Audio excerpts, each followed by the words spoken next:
तो चढ़ावा चोरी में गिरफ्तार 8 आरोपियों के पास से बरामद हुई रकम को लेकर खुलासा हो चुका है। सबसे ज्यादा रकम अविनाश शुक्ला के पास से मिली है। इसके अलावा आरोपियों की संपत्तियों को लेकर भी जांच अभी की जा रही है। इस सबके बीच आरोपियों के खिलाफ बुलडोजर कार्रवाई के संकेत मिल रहे हैं।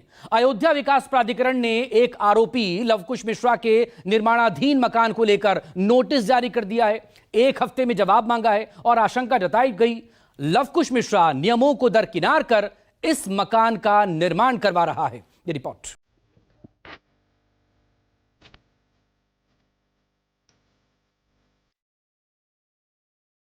ये लवकुश मिश्रा का मकान है। देखने की बात यह है कि क्या इस पर बुलडोजर की भी कार्रवाई होगी। इनके यहाँ का कौन है ये तो मुझे नहीं पता है कि इनके यहाँ का कौन है। गलती हो गई, उस ट्रस्ट में एक मुसलमान को तुम मेंबर बना लेते और बाद में जब ये घोटाला सामने आया तुम उस मुसलमान को ले जाकर एनकाउंटर कर देते, बुलडोजर से उसका घर तोड़ देते, केस क्लोज। चढ़ावा चोरों की बढ़ेगी टेंशन, होने वाला बुलडोजर एक्शन। अयोध्या पुलिस चढ़ावा चोरी में 8 आरोपियों को गिरफ्तार कर चुकी है। इनसे तकरीबन 80 लाख रुपए की रिकवरी के दस्तावेज भी सार्वजनिक हो चुका है। सभी 8 आरोपी जेल में बंद हैं, लेकिन अब बुलडोजर एक्शन की तैयारी शुरू हो चुकी है। इसकी शुरुआत एक आरोपी लवकुश मिश्रा के निर्माणाधीन मकान से हो सकती है।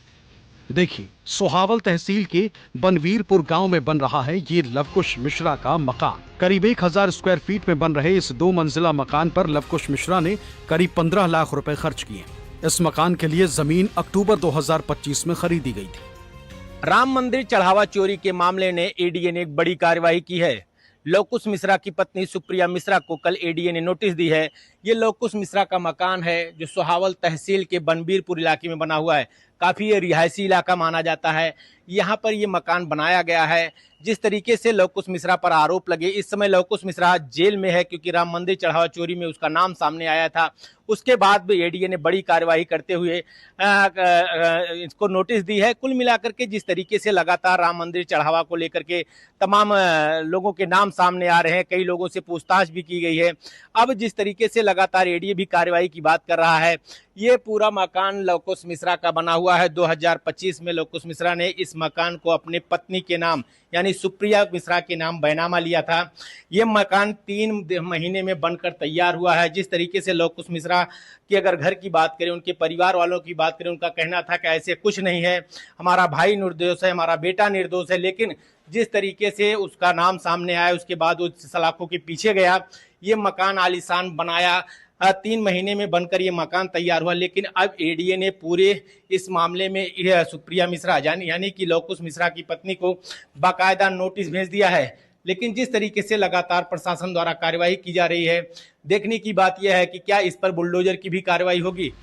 अयोध्या विकास प्राधिकरण की तरफ से जमीन की मालकिन लवकुश मिश्रा की पत्नी सुप्रिया मिश्रा को भी नोटिस जारी किया गया और जवाब देने के लिए 1 हफ्ते का समय दिया गया। जानकारी के मुताबिक इस मकान को एडीए के नियमों को दरकिनार कर बिना नक्शा पास कराए बनाया जा रहा है।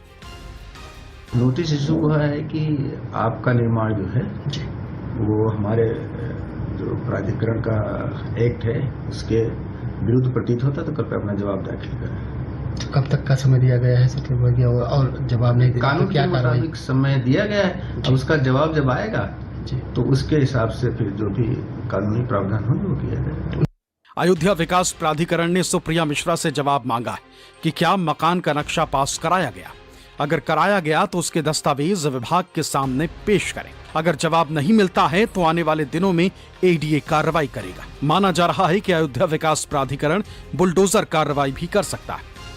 लवकुश मिश्रा के इस निर्माणाधीन मकान की तरह ही विभाग के अधिकारी बाकी गिरफ्तार आरोपियों की अवैध संपत्ति या फिर अवैध निर्माण को लेकर जानकारी जुटा रहे हैं। दरअसल इस घटनाक्रम को लेकर एआईएमआईएम अध्यक्ष असदुद्दीन ओवैसी ने सवाल उठाए थे कि चढ़ावा चोरी के आरोपी अगर मुस्लिम होते तो अब तक उनका एनकाउंटर हो गया होता और घर पर बुलडोजर चलता।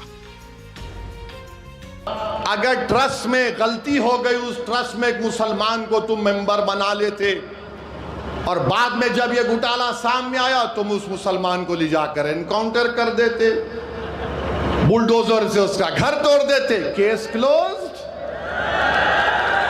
चंपक तो मजे में है, चंपक अभी पूरे चंपक मजे में हैं। आप बताइए क्या हो रहा है, ये क्या हो रहा है बताइए आप। किसका घर नहीं तोड़ा जा रहा है। अयोध्या वाले मामले में एक नाम बहुत ज्यादा उछला, टिन्नू यादव।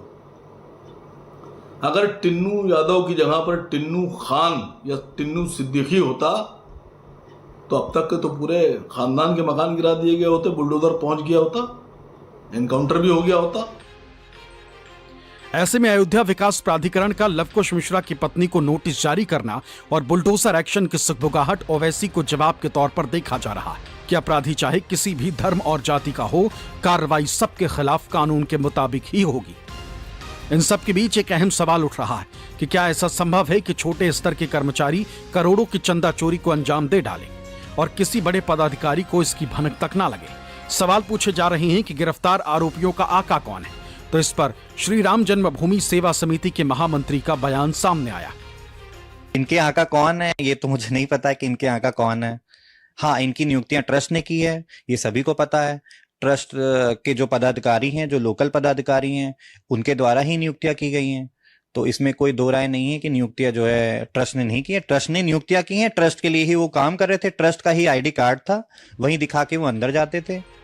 दरअसल राम मंदिर ट्रस्ट में कई ऐसे नाम सामने आए हैं जिनकी नियुक्तियां एक दूसरे की जानकारी से हुई। इनमें टिन्नू यादव और अविनाश शुक्ला ऐसे नाम हैं जो ट्रस्ट के महासचिव चंपत राय के करीबी रहे। अविनाश शुक्ला के भाई अमित शुक्ला का एक वीडियो वायरल हो रहा है जिसमें उसके हाथों में नोटों के बंडल है। बताया जा रहा है कि अमित शुक्ला ने इस वीडियो को अगस्त 2025 में बनाया था। इस रील को बनाकर उसने अपने सोशल मीडिया अकाउंट पर शेयर किया। फिलहाल ये वीडियो वायरल है, जिसे लेकर सवाल उठ रहे हैं कि अमित के हाथों में नोटों के जो बंडल दिखाई दे रहे हैं, क्या वो चढ़ावा चोरी का पैसा? अयोध्या से अखंड सिंह के साथ अशोक तिवारी, न्यूज़ 24।